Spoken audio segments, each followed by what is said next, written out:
Alrighty, take number 3. It's really been a struggle today. It honestly has, and just like this team is going to be, it is a struggle. So for those who don't know, I am a Flyers fan. I live in the Philadelphia area. I live like an hour away from Philly itself. I've been to plenty of Flyers games, and they're affiliated as well. I don't like where this team's going.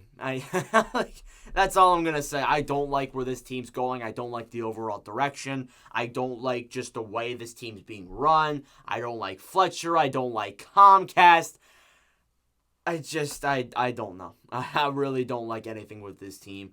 Looking at last season for Philadelphia, they went 25, 46, and 11 for 61 points. They scored 211 goals and let in 298, and they missed the playoffs. The leading scorer was Travis Konecny with 16 goals, 36 assists for 52 points, and then your goaltender in net was Carter Hart with a 13, 24, and 7 record with a 3.16 goals against average.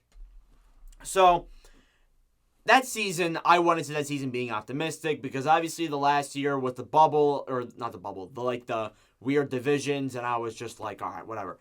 Going into a somewhat regular year, I was optimistic. I'm like, all right, if we can do this right, if we could, play correctly. We had a solid team, we had solid potential, and then everything just fell off a cliff. We did well at the beginning of the year, and then everything just fell off. Ryan Ellis got injured, and that's what just sent this team down in a downward spiral, honestly. And I mean, I don't like the direction where this team's going. And I really realized that this team is not going to be good the next couple of years when that Rasmus Ristolainen contract was signed.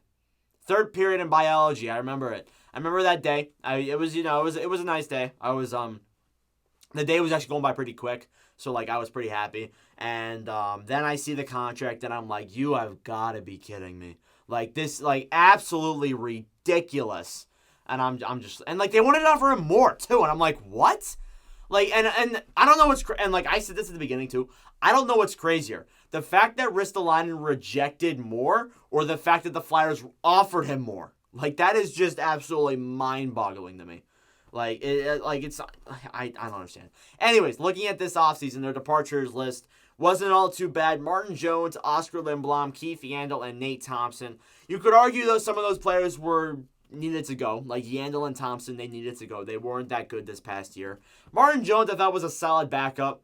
I thought he was all right with Philly with that past year. And he's obviously with Seattle now. They have a goaltending question. Then you have Oscar Lindblom there as well. Lindblom, I mean, there was stuff with the cancer, but I mean,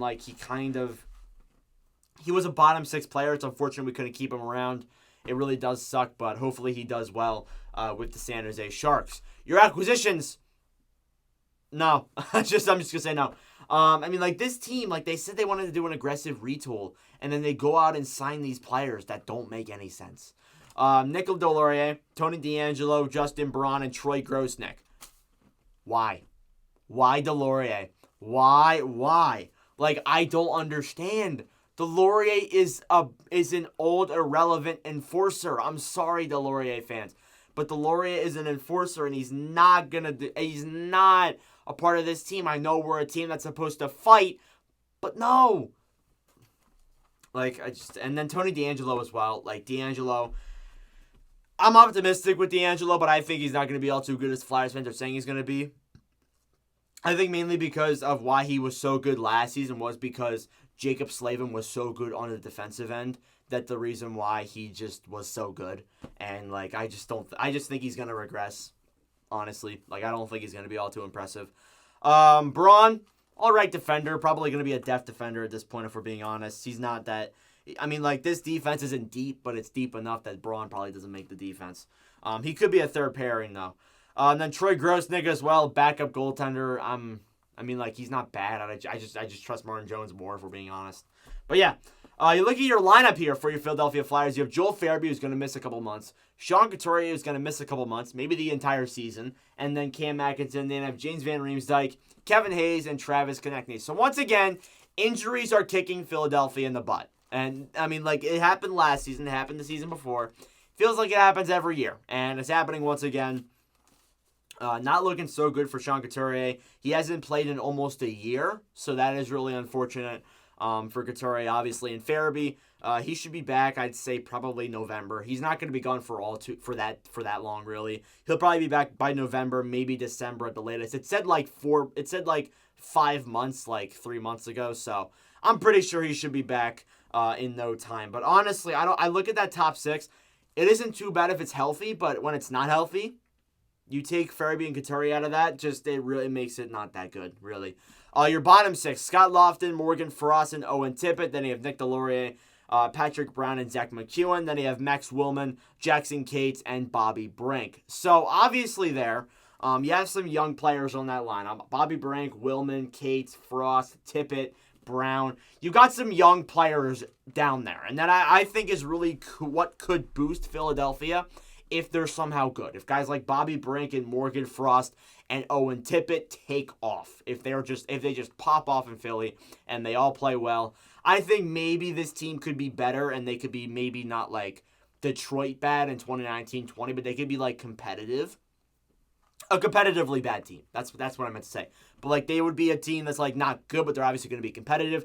I think that could happen, but really, when you look at that bottom six, it's just old, irrelevant people. Like McEwen, he's a fighter. He should not be on this team, though. He was not that good this past season. And Deslauriers, he's good for physicality, but what good does physicality do us if we're not going to be good? Like, I mean, like, what is it going to do? Like, are we just going to be a fighting team? And, like, Fletcher says we're going to be competitive in this and that. I don't think so. Like, with the injuries we have especially, we're not going to be competitive. Like, I just don't see it.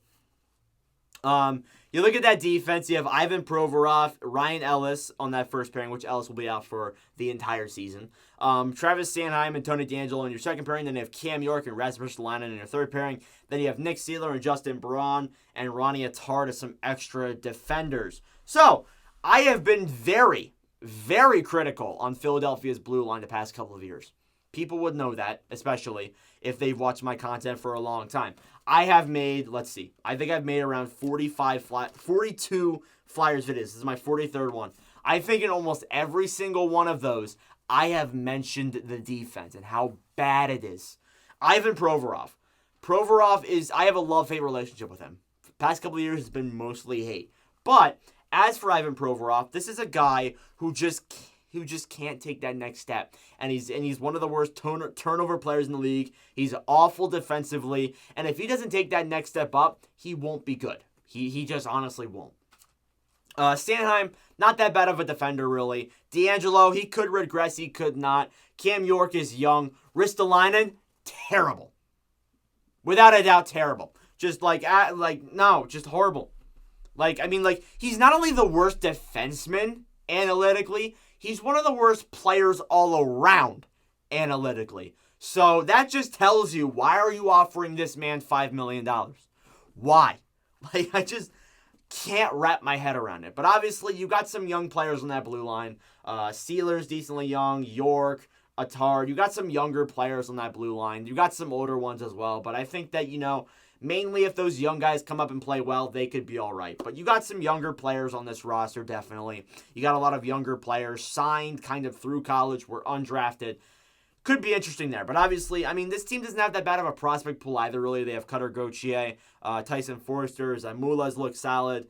You got some other guys down there as well. But, if I'm being honest, I just don't see this team doing anything. You look at your goaltending, you have Carter Hart and Troy Grosnick. Then you have Felix Sandstrom as your third-string goalie. Sandstrom's looks solid in the games that I've seen him play, but I don't know if he's really going to be that solidified backup goaltender yet. Grosnick will probably take that role. And I'm going to throw in this question here. What now for Carter Hart? That's one of my biggest questions. What now for Carter Hart? Honestly, what is next for this guy? Because he has been through so much crap the past 2 years, and he just a mix of bad defense and his own inner demons has made this guy has made him a disaster.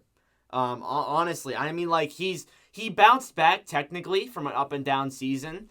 But, if we're being, he bounced back and had an up and down year. But, more or less, just a mix of bad defense and just his own inner demons has really made this guy just, where is he now? And, honestly, if I'm him and if I'm getting all this criticism from Flyers fans, why would I want to play here? So, that's kind of something I'm wondering there, if maybe Hart would want to leave. The other question I have, you saw it on screen, Worst team in the East. I said it in a TikTok, 100%. I believe they'll be the worst team in the East. It's not even close. They're not even going to be like competitively bad. Montreal and Buffalo should be. Those are the teams that I've seen argued to be last. But no, I think Philadelphia will be the worst team in the Eastern Conference this coming season and could be on the chase for Connor Bedard. That's what I think could happen. And if Bedard goes to Philadelphia, you will see me lose my mind on this channel. You absolutely will. All right, looking at their point projections now, according to the Hockey News' fantasy guide, you have Sean Couturier here leading the way with 55 points. Travis Konechny in second with 54. Tony DeAngelo in third with 50. Cam Atkinson in fourth with 48. And then Kevin Hayes in fifth with 42. Obviously, this is kind of irrelevant because Couturier likely going to miss the entire season. So he's obviously not going to get 55 points if he's not going to play. So that's something you definitely got to take into consideration there.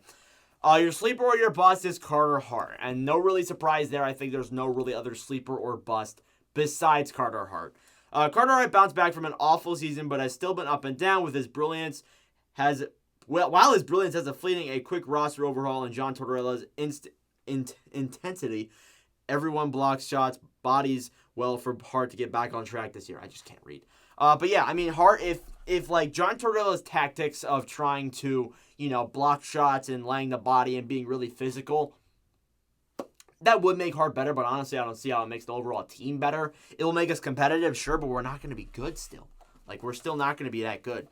All right, their cup odds, 75-1. I would argue they're 75 million to 1 as a Flyers fan. And you look at your brass here. If Fletcher isn't already feeling the heat from town owner Comcast, he will if the Flyers start slowly out of the gate. Team Governor Dave Scott has shown patience, but continued sagging attendance and low TV ratings might change his attitude. Something I'm definitely thinking about there. Fletcher and Comcast altogether. If Fletcher starts off bad, he's gone. 100%. I am convinced that Fletcher will get fired. If things start bad out of the gate, he is gone. He has had his time to prove himself. He had one good season where this team made the second round, lost in 7 games, and they just kind of fell off after that. If they're bad this coming season, he's gone. Absolutely. And then you're starting to look at, who's the next GM? And please, not Jim Benning. But yeah, I mean, obviously Tortorella. I made a video on the channel, and it got like over 1,000 views of me just straight up just criticizing Tortorella. Honestly, after the stuff I've heard the past couple of months from him, I honestly agree with most of the things that he said. I've agreed with 95% of the stuff that he said, and I think most of it's just like what needs to happen and what needs to be done. So I think it is incredibly accurate, and I think that definitely, if Tortorella can turn this team around, I'm not against it. But anyways, the other question here is now, do they make the playoffs? No. In 2021, I said yes. In 2022, I said yes. I'm saying no. I am saying no. I just don't see this team making it. And maybe if I say no, maybe they'll make it. Who knows? But yeah, I've obviously, even if this team does somehow miraculously make it, what are they gonna do? Like, they're not gonna like make the Stanley Cup Finals or anything. Yeah, this team has a long way to go. This could be the season where they absolutely fall off. You could argue last season was that, but last season you could argue also injuries. But this coming season could be the year where this team falls off and we could start seeing a slow rebuild come out of the gate. But anyways, let me know your thoughts in the comments below, Flyers fans. Thank y'all for watching. We got 2 more of these previews left for the Flames and the Stars. But anyways, thank y'all for watching. For us pros, I really do appreciate it. Make sure to subscribe down below if you are new. We are about 40 subscribers away from 2,000. So anyways, thank y'all for watching, and I'll see you guys in the next video. Adios.